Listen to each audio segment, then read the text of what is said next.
Bismillahirrahmanirrahim. Assalamualaikum warahmatullahi wabarakatuh. Alhamdulillahirabbil alamin. Assalatu wassalamu ala Rasulillah. Segala puji kehadirat Allah Subhanahu wa taala, Tuhan semesta alam serta pencipta langit dan bumi.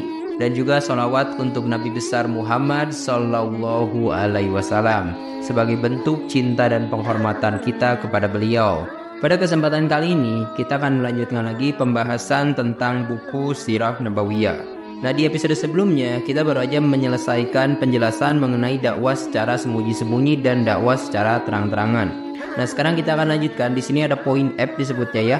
Di situ dituliskan faktor-faktor pengokohan kesabaran dan keteguhan hati. Serta juga kita akan tambahkan di sini mengenai tahap dakwah ketiga Islam di luar Mekah. Jadi ini sudah di luar Mekah lagi teman-teman ya. Terus juga mungkin yang terakhir poin yang akan kita bahas pada kali ini itu menawarkan Islam kepada kabilah-kabilah serta individu.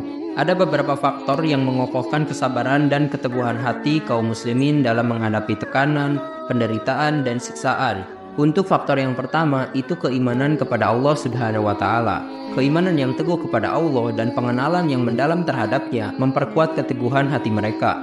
Mereka menyadari bahwa kesulitan di dunia hanyalah sementara dan pahala akhirat jauh lebih besar. Untuk faktor yang kedua, kepemimpinan Rasulullah Shallallahu Alaihi Wasallam. Rasul merupakan pemimpin yang sangat mulia dan memikat hati. Sifat-sifat beliau, kecerdasan dan kemuliaan membuat orang-orang tunduk kepadanya. Bahkan musuh-musuhnya mengakui keutamaan beliau. Untuk faktor yang ketiga yaitu rasa tanggung jawab. Para sahabat menyadari tanggung jawab besar yang mereka emban sebagai pembawa risalah Islam. Mereka tahu bahwa mengabaikan tanggung jawab itu akan berdampak buruk bagi masa depan umat manusia. Untuk faktor yang keempat, keimanan pada hari akhir. Keyakinan akan hari kiamat dan pertanggungjawaban di akhirat memperkuat ketabahan mereka. Mereka menyadari bahwa pahala dan siksaan di akhirat jauh lebih besar dari apapun yang mereka alami di dunia. Untuk faktor yang kelima, Al-Quran. Jadi turunnya ayat-ayat Al-Quran itu memberikan kabar gembira tentang kemenangan dan pertolongan Allah bagi kaum yang beriman. Ayat-ayat ini menguatkan iman dan ketabahan mereka dalam menghadapi cobaan. Untuk faktor yang keenam, datangnya kemenangan. Nah, harapan akan kemenangan dan pertolongan Allah memberi mereka semangat dan keteguhan hati. Kabar gembira tentang kemenangan di masa depan memperkuat keyakinan mereka dalam menghadapi cobaan saat ini. Sekarang kita akan langsung saja membahas mengenai tahap ketiga dakwah di luar Mekah. Nah, dimulai ketika Rasul pergi ke Thaif pada bulan Syawal tahun ke-10 kenabian, sekitar tahun 619 Masehi. Rasulullah berjalan kaki sejauh 40 mil dengan Zaid bin Harithsyah. Namun di Thaif, beliau menghadapi penolakan yang keras dari penduduk setempat. Bahkan diserang dengan batu dan dilecehkan secara verbal.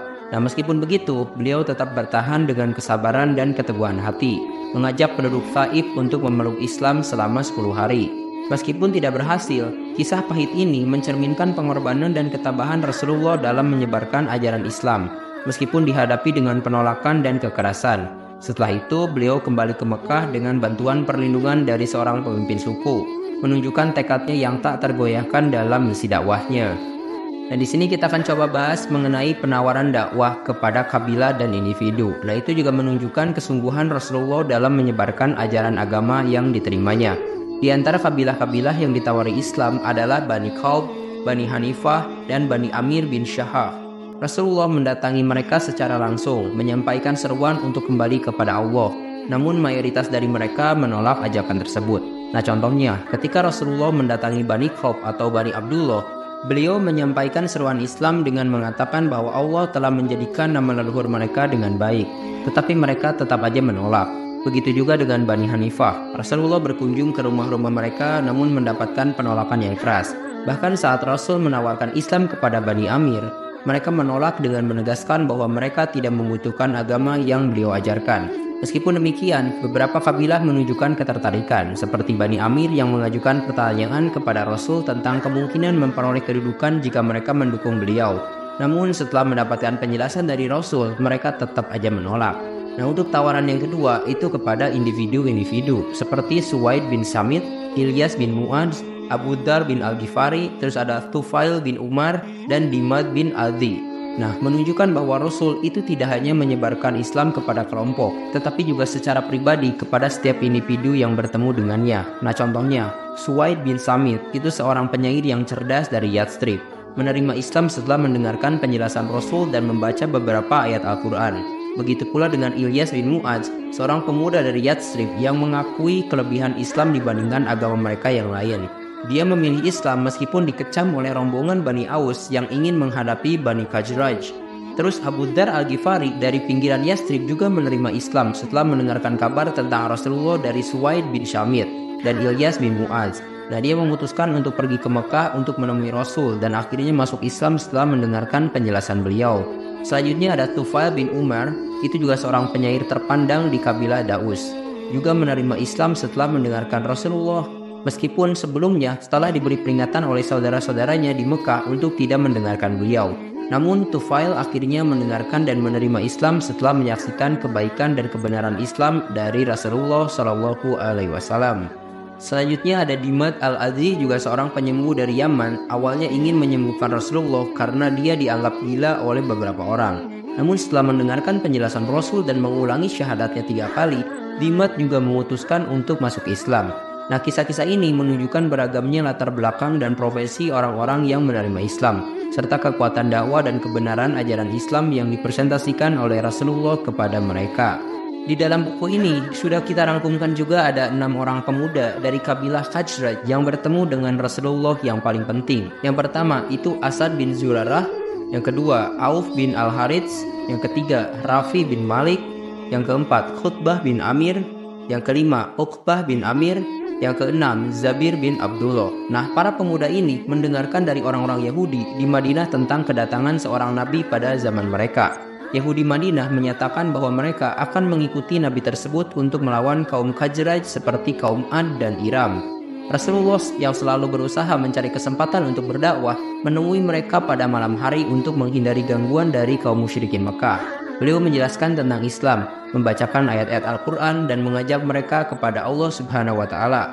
Setelah mendengar penjelasan Rasul, mereka segera mengenali kebenaran Islam dan menyatakan keislaman mereka. Mereka juga menyadari bahwa mengikuti seruan Rasulullah bisa menjadi solusi untuk menghentikan peperangan dan permusuhan yang terus berlangsung di antara kabilah-kabilah di Yathrib. Mereka berjanji akan menyebarkan risalah Islam di Yathrib dengan harapan bisa mendamaikan kabilah-kabilah yang berperang.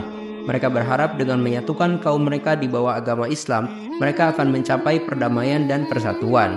Nah, setelah kembali ke Yathrib, ke-6 pemuda ini menyebarkan berita tentang Islam dan Rasulullah berhasil menanamkan benih Islam di hati penduduk Yathrib. Ini mempersiapkan jalan bagi Rasulullah dan para sahabatnya ke Yathrib, kemudian dikenal sebagai Madinah. Ini juga menandai perubahan besar dalam strategi dakwah Islam dari Mekah ke Yathrib yang akhirnya menjadi pusat kekuatan dan penyebaran Islam. Pertemuan Rasul dengan 6 pemuda dari Yathrib ini menjadi salah satu langkah bijaksana dan strategis dari Rasulullah yang berhasil memanfaatkan kesempatan yang ada untuk memperluas dakwah Islam dan menciptakan basis yang kuat di luar Mekah. Terima kasih telah menyimak. Silahkan kirim dukungan kalian dengan klik tombol like, subscribe channel ini, dan bagikan juga ke teman-teman kalian. Semoga dengan membagikan itu kalian bisa mendapatkan pahala jariah dari video ini. Mohon maaf bila ada kesalahan. Wabillahi taufik wal hidayah. Wassalamualaikum warahmatullahi wabarakatuh.